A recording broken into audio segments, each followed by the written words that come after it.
What is going on, YouTube familia? Welcome back to my channel and welcome back into another video. And in today's video, I'm going to be talking to you guys about some of the harder foods and probably the worst foods you could probably eat after getting out of a GERD procedure. I've had two of them so far. I had the knee fundoplication and also the links. As you guys know, if you want more information on that, I have a whole YouTube channel on it, so you guys can go watch the rest of the videos. But yeah, so the reason why I make this video because a lot of people have been asking me, or I always get these comments of like, they're feeling some type of way. So typically, I guess the purpose of this video is, we all have to understand that a lot of these surgeries are meant to tighten your LES, your lower esophageal sphincter, because for the most part, some of the reasons why you're regurgitating or having acid reflux is because it's loosened, right? So the surgeries are meant for that. The Nissen, obviously, the fundus is wrapped around your esophagus to tighten that up like almost like a belt. And then for me, at least the links,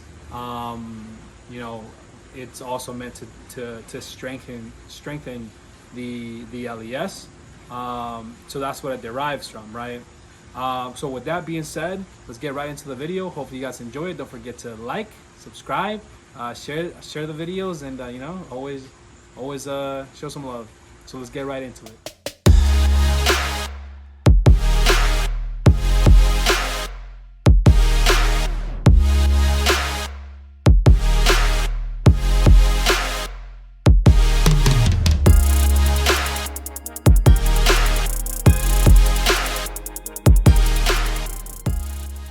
So one of the worst things you can eat after getting a procedure, a GERD procedure, is steak or heavy meat or hard meat that's just very hard.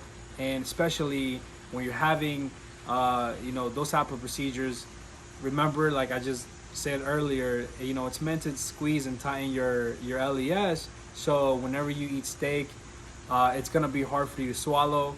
And some of the problems that you buy with like steak, unless it's like extremely fancy or at least somewhat decent expensive, a lot of like, for example, in my culture we like carne asada, but a lot of carne asada also sometimes has like a lot of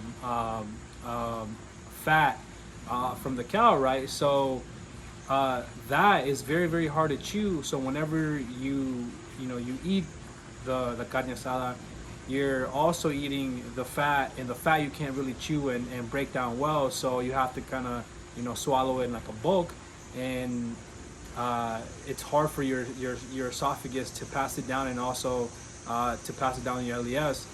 Let me give you an example of this, right?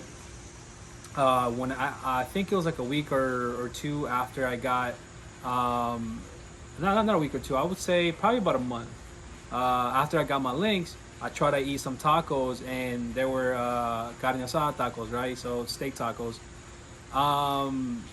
And I remember, the first couple of bites going down pretty well, but the fact that I felt like, all the links is, it's working, it's doing well. I kept doing it. I kept eating, and I think by the second taco, I started, feeling some tightness here. And when I felt like slowing down, it was a little bit too late. So I'm over here like, having this feeling of like choking of my food, and I felt this, this big bulge right where the LES is, and my LES wouldn't open, and that was really a freaking moment. I got really pale. I remember trying to reach my mom and just saying like, yo, it's stuck. So the first thing that I tried to do was just try to put my finger down my throat and started throwing up the meat, or with everything else that I had just eaten. At that point, I thought that I was actually throwing up my food, but I think it was just the food that wasn't in my stomach already. The food that was stuck was the one that I was throwing up, and luckily for me, I ended up throwing it up, and it was just one of the scariest moments that I've had. So I was like, man, never again. So ever since then, I've always been careful with like, heavy steaks or meat that is just really hard, and trying to stay away from that. I know in this situation, the tortilla didn't help at all. But of course, it probably would have been the same thing if it was just, without the tortilla or with the tortilla. So That's one of the foods that I just make sure you stay away for a little bit until you're really fully healed, and then try to consume that again.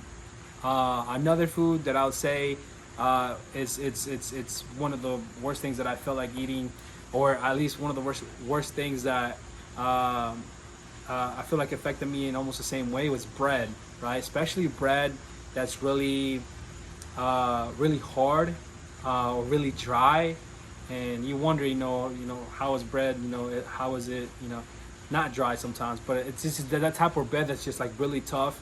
That sometimes you eat with like, cream cheese, and or sometimes with different types of like, uh,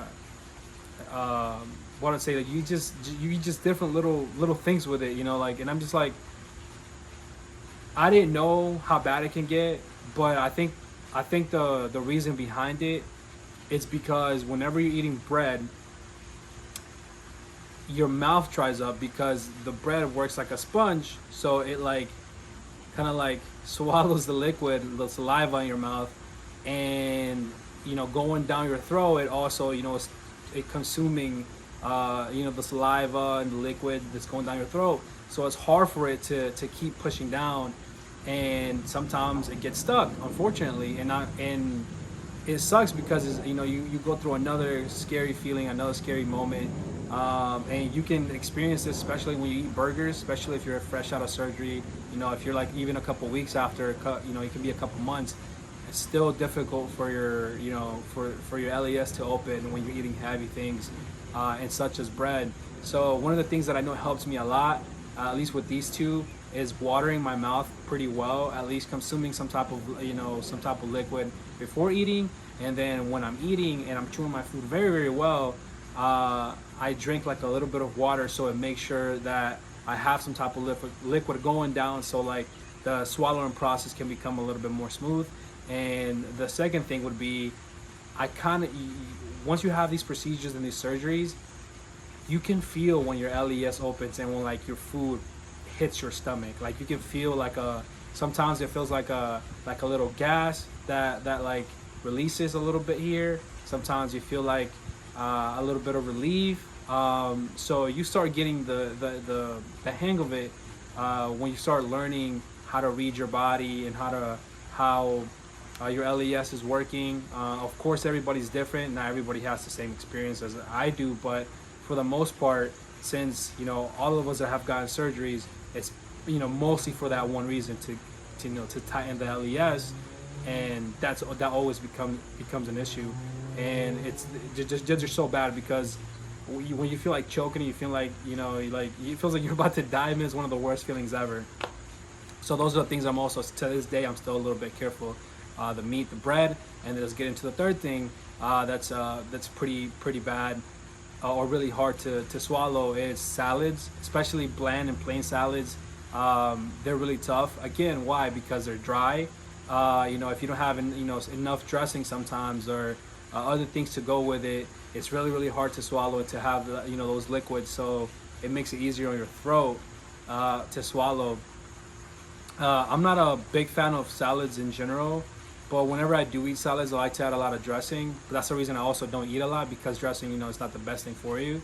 But whenever I eat a salad, I try to make sure I also water it down and liquefy as much as I can.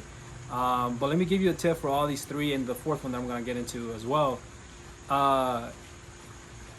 Everybody in us as GERD sufferers, when we have a GERD procedure, we try to stay away from a lot of sodas, Cokes, and just products that make you really gassy.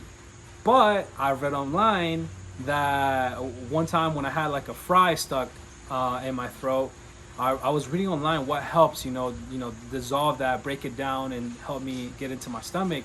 And I read that actually Coke and like soda products and like Sprite can help break down the food when it's going down when you drink it. And also it also helps because when that gas is being released from your stomach to your esophagus and you're burping, it also opens up the LES, so then the food can go back down, right? That pressure is created from the inside coming out.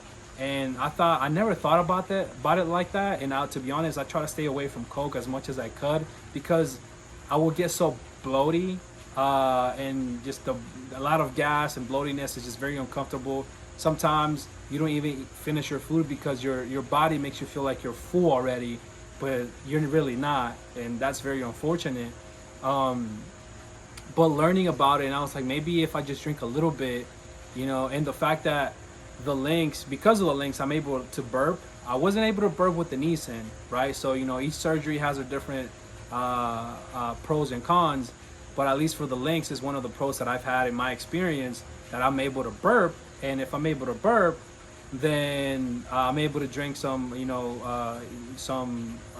drinks that are that they're gassy, and that just create a lot of gas in my stomach,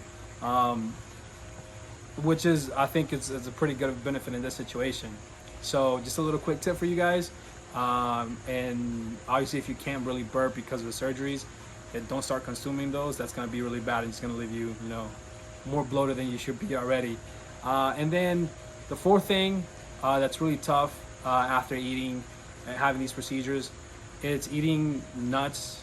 And nuts, for some reason, whenever you try to break them down with your teeth, there's still some like little pieces that are left, and they also dry up your mouth, right? I think all these, the things that I'm talking about is just a lot of things that dry up your mouth and things that are hard to swallow.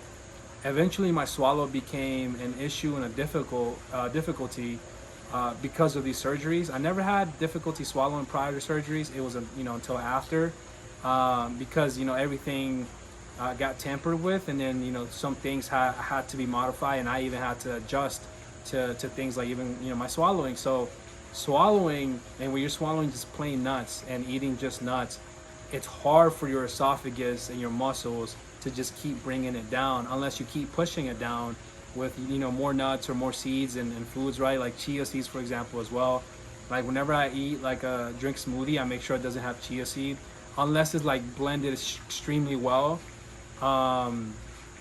Oatmeal as well. Some milkshake, some smoothies bring like oatmeal stuff, and just those little pieces and particles that seem to get stuck along your mouth, your throat, and then your esophagus all the way down. It's very uncomfortable, and it's if you're having these procedures and your LES is really tight, then chewing nuts, it won't be, sometimes it doesn't create, like your muscles won't create enough pressure with the food that you're swallowing to open that LES and then make it going down to your stomach.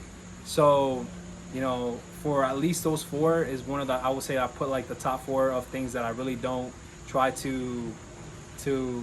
I try to stay away from as much as I can. Eventually things get better over time after surgery, but you just have to adjust to it. Everybody has a different experience. Like my experience is different, but I'm still like cautious and aware of certain things when I eat. I try to eat some of these things like the salads and maybe nuts or anything like that before I actually eat my actual like course, like my course meal, because I want like the meal to be the last thing that I've swallowed. So I've had to again adjust and modify, and it sucks because I remember when I was like really healthy and I didn't have to think about eating, like it was just food and you ate. But now even things like fries, if you just plain fries, think about how dry that is and how hard it is for your stomach, for your esophagus to swallow. And when you're healthy, things just flow down naturally and it's good to go. But now that your anatomy is being tampered with, then the whole it switches the whole ball game, and it makes a big difference in your anatomy. And all we can do is just adjust and keep looking for ways to manage those things. So hopefully you guys enjoy this video. That's all I got for you guys today, and if you got anything out of it, then don't forget to share, like, and subscribe to the channel as we keep growing in our family. I got big news coming for you guys soon. I can't tell you guys yet, but I'll create a video on it eventually. Big news. I think you guys will enjoy it. I think you guys will love it. So thank you for showing me love, and as always, God bless you guys. Take care of yourself, take care of each other, and look out for after one another, man. So see you guys in the next one. Peace and love, baby.